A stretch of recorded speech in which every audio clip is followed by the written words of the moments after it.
Olha, a Transfiguração é um daqueles eventos dos evangelhos que é ao mesmo tempo super misterioso e absolutamente fascinante.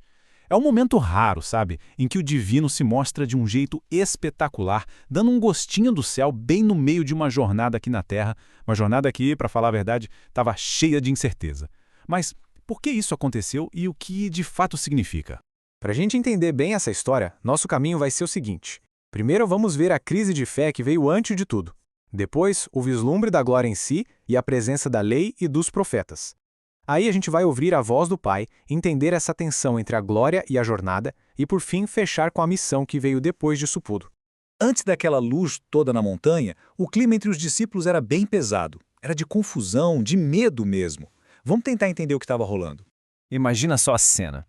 Pouco antes desse evento, Jesus vira para os seus seguidores mais próximos e solta uma bomba. Ele diz que vai para Jerusalém para sofrer e ser morto.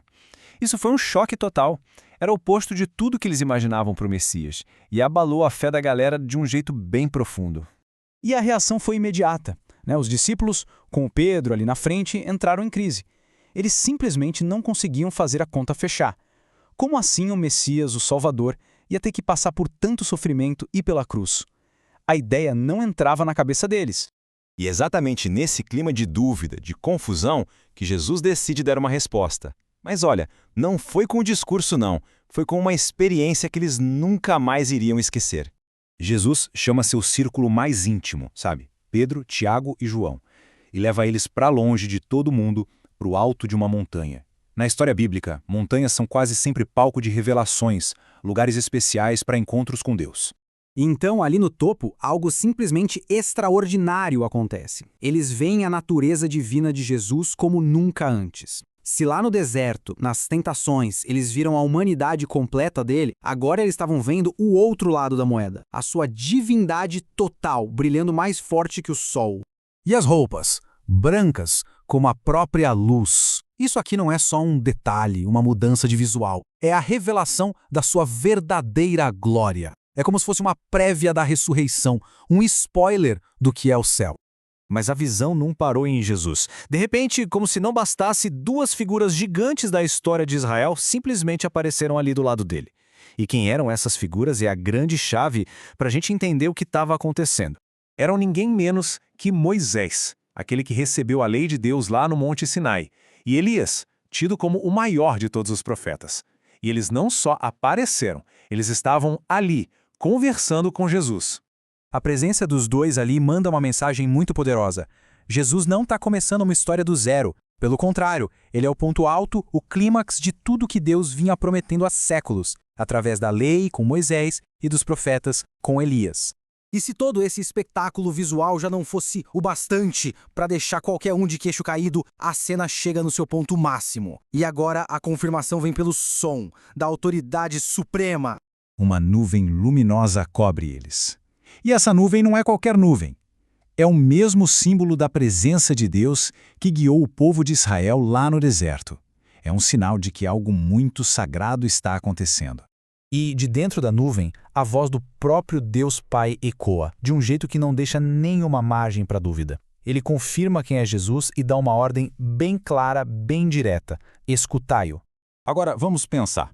Diante de uma coisa dessas, de uma glória tão imensa, qual é a reação humana? É totalmente compreensível. Mas essa reação também mostra uma tensão muito importante. Pedro, maravilhado, tem uma ideia. Ele quer congelar aquele momento perfeito. Ele sugere construir umas tendas para eles ficarem ali, naquele estado de glória e, quem sabe, evitar a realidade dura que esperava por eles lá embaixo.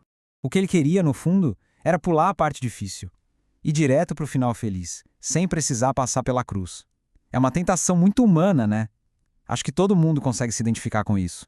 E é aqui que essa analogia ajuda a gente a entender tudo. A transfiguração não era o destino final, era uma promessa do destino. Pensa assim, é como ver o trailer incrível de um filme. Ele te mostra o final glorioso, te deixa animado justamente para te dar força e sentido para assistir ao filme inteiro, com toda a jornada de desafios que precisa ser percorrida. Só que, claro, aquele momento de glória no topo da montanha era temporário. A visão acabou e chegou a hora de descer, de voltar para a realidade, porque a missão tinha que continuar.